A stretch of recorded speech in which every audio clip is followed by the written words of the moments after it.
ಮತ್ತೊಂದು ಕಡೆ ಕ್ಯಾನ್ಸರ್ನಂತಹ ಗಂಭೀರ ಕಾಯಿಲೆಗಳಿಗೂ ಬಳಸುವಂತ ಔಷಧಿಗಳನ್ನ ನಕಲು ಮಾಡಿ ಮಾರಾಟ ಮಾಡ್ತಾ ಇದ್ದ ಜಾಲದ ವಿರುದ್ಧ ಈಗ ಆಲ್ರೆಡಿ ಗೊತ್ತಿರೋ ಹಾಗೆ SIT ತನಿಖೆ ಬಹಳ ಚುರುಕಾಗ್ತಾ ಇದೆ.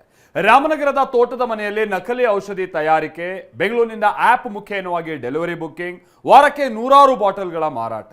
ಹೀಗೆ ತನಿಖೆ ಮುಂದುವರೆದಂತೆ ದಂಧೆಯ ಒಂದೊಂದೇ ಕರಾಳ ಮುಖಗಳು ಬಯಲಾಗ್ತಾ ಇದೆ ಕೂಡ.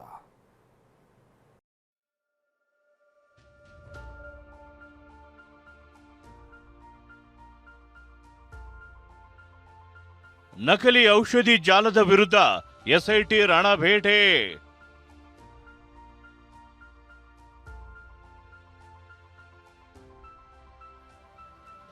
SIT ತನಿಖೆಯಲ್ಲಿ ಸ್ಫೋಟಕ ಮಾಹಿತಿ ಬಯಲು. ನಕಲಿ ಔಷಧಿ ಜಾಲದ ಹಿಂದೆ ಬಿದ್ದಿರುವ SIT ರಣಬೇಟೆ ಶುರು ಮಾಡಿದೆ. ನಕಲಿ ಮೆಡಿಸಿನ್ಗಳ ದಂಧೆ ವಿರುದ್ಧ ತನಿಖೆ ಚುರುಕುಗೊಳಿಸಿರುವ SIT ಕಿಂಗ್ ಪಿನ್ ಪ್ರಶಾಂತ್ಗಾಗಿ ಲುಕ್ಔಟ್ ನೋಟಿಸ್ ಜಾರಿ ಮಾಡಿದೆ. ಇನ್ನು ತನಿಖೆಯಲ್ಲಿ ಬೆಚ್ಚಿ ಬೀಳಿಸುವ ಮಾಹಿತಿಗಳು ಬಯಲಾಗಿದೆ.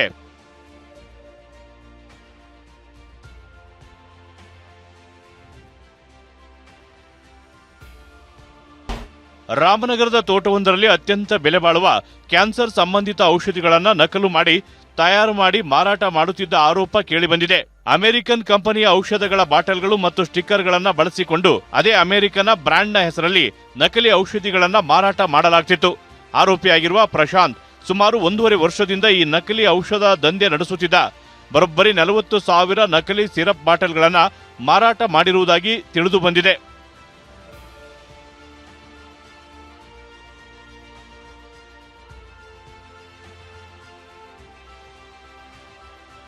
ಕಿಂಗ್ ಪಿನ್ ಪ್ರಶಾಂತ್ ಹಾಗೂ ವೆಂಕಟೇಶ್ ಎಂಬಾತ ರಾಮನಗರದ ತೋಟದಲ್ಲಿ ತಯಾರಾಗುತ್ತಿದ್ದ ನಕಲಿ ಔಷಧಿಯನ್ನ ಡೆಲಿವರಿ ಆಪ್ ಮೂಲಕ ಪೂರೈಸುತ್ತಿದ್ರು ಎಂಬ ಸ್ಫೋಟಕ ಮಾಹಿತಿ ಬಯಲಾಗಿದೆ. ನಕಲಿ ಔಷಧಿ ದಂಧೆಗೆ ಕಿಂಗ್ ಪಿನ್ಗಳು ಆ್ಯಪನ್ನೇ ಬಳಸುತ್ತಿದ್ರು. ಆಪ್ ಮೂಲಕವೇ ನಕಲಿ ಔಷಧಿಗಳ ಡೆಲಿವರಿಗೆ ಬುಕಿಂಗ್ ಮಾಡಲಾಗ್ತಿತ್ತು. ಬೆಂಗಳೂರಿನಲ್ಲಿ ಕುಳಿತು ಪ್ರಶಾಂತ್ ನಕಲಿ ಔಷಧಿಗಳನ್ನ ಎಲ್ಲಿಗೆ ತಲುಪಿಸಬೇಕು ಎಂಬುದನ್ನ ಬುಕ್ ಮಾಡುತ್ತಿದ್ದ. ಪ್ರತಿ ವಾರ ಸುಮಾರು 100 ಬಾಟಲ್ಗಳಷ್ಟು ನಕಲಿ ಔಷಧಿಗಳನ್ನ ವಿವಿಧೆಡೆಗೆ ಕಳುಹಿಸುತ್ತಿದ್ರು. ನಕಲಿ ಔಷಧ ಜಾಲ ಭೇದಿಸಲು SIT ತನಿಖೆ ಚುರುಕುಗೊಳಿಸಿದ್ದು, ವೈದ್ಯಕೀಯ ಸರಬರಾಜು ನಿಗಮದ ಬಳಿ ಮಾಹಿತಿ ಸಂಗ್ರಹಿಸುತ್ತಿದೆ. ನಕಲಿ ಔಷಧಗಳ ಮೂಲದಿಂದ ಮಾರಾಟದವರೆಗಿನ ಜಾಲವನ್ನ ಕೆದಕುತ್ತಿರುವ ಅಧಿಕಾರಿಗಳು ಕ್ಯಾನ್ಸರ್ ಆಸ್ಪತ್ರೆಗಳು, ಆಂಕೋಲಜಿಸ್ಟ್ಗಳ ಹಿಂದೆ ಬಿದ್ದು ಮಾಹಿತಿ ಕಲೆ ಹಾಕುತ್ತಿದ್ದಾರೆ. ನಕಲಿ ಔಷಧಿ ದಂಧೆ ಪ್ರಕರಣದ ತನಿಖೆ ಚುರುಕುಗೊಳಿಸಿರುವ SIT ಆಸ್ಪತ್ರೆಗಳು ಹಾಗೂ ಫಾರ್ಮಸಿಗಳ ಕಳೆದ 6 ತಿಂಗಳ ಔಷಧ ಖರೀದಿ ಮತ್ತು ಬಿಲ್ಗಳ ದಾಖಲೆಗಳನ್ನು ಪರಿಶೀಲಿಸುತ್ತಿದೆ.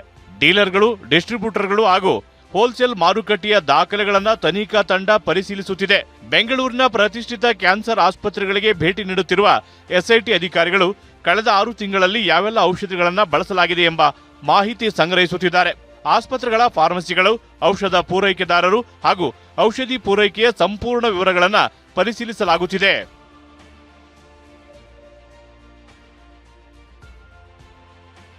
ಫಾರ್ಮ್ ಹೌಸ್ನಲ್ಲಿ ನಕಲಿ ಔಷಧ ದಂಧೆ ಅನುಮಾನ ಬಂದಿದ್ದು ಹೇಗೆ? ರಾಮನಗರದ ಫಾರ್ಮ್ ಹೌಸ್ಗೆ ವಾರದಲ್ಲಿ 2 ರಿಂದ 3 ಬಾರಿ ಕಾರುಗಳು ಬಂದು ಹೋಗ್ತಿದ್ವು.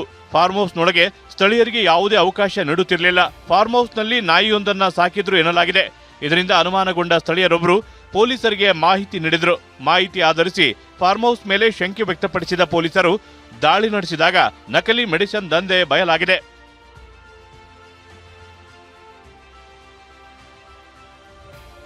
ಗೃಹ ಇಲಾಖೆ ಮೊರೆ ಹೋಗಲು SIT ನಿರ್ಧಾರ. ಔಷಧಿ ಮತ್ತು ಕಾಸ್ಮೆಟಿಕ್ ಸಂಬಂಧಿತ ಪ್ರಕರಣಗಳ ಬಗ್ಗೆ ಸಂಪೂರ್ಣ ತನಿಖೆ ನಡೆಸಲು SITಗೆ ಸದ್ಯ ಅವಕಾಶ ಇಲ್ಲ. ದೂರುಗಳ ಆಧಾರದಲ್ಲಿ ಕಾನೂನು ಕ್ರಮ ಕೈಗೊಳ್ಳಲು ಮಾತ್ರ ಅವಕಾಶ ಇರುವ ಹಿನ್ನೆಲೆಯಲ್ಲಿ ಸಂಪೂರ್ಣ ತನಿಖೆಗೆ ಅನುಮತಿ ನೀಡುವಂತೆ ಗೃಹ ಇಲಾಖೆಗೆ ಪತ್ರ ಬರೆಯಲು ಸಿದ್ಧತೆ ನಡೆಸಲಾಗಿದೆ.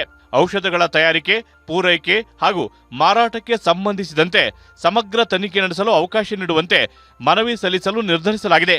ಈ ಕುರಿತು ಪೊಲೀಸ್ ಆಯುಕ್ತರ ಕಚೇರಿಯಲ್ಲಿ ನಡೆದ ಸಭೆಯಲ್ಲಿ ತೀರ್ಮಾನ ಕೈಗೊಳ್ಳಲಾಗಿದೆ. ರಾಮನಗರದಿಂದ ಪ್ರಶಾಂತ್ ಜೊತೆ ಶಿವಪ್ರಸಾದ್, ವಿನಯ್, TV9 ಬೆಂಗಳೂರು.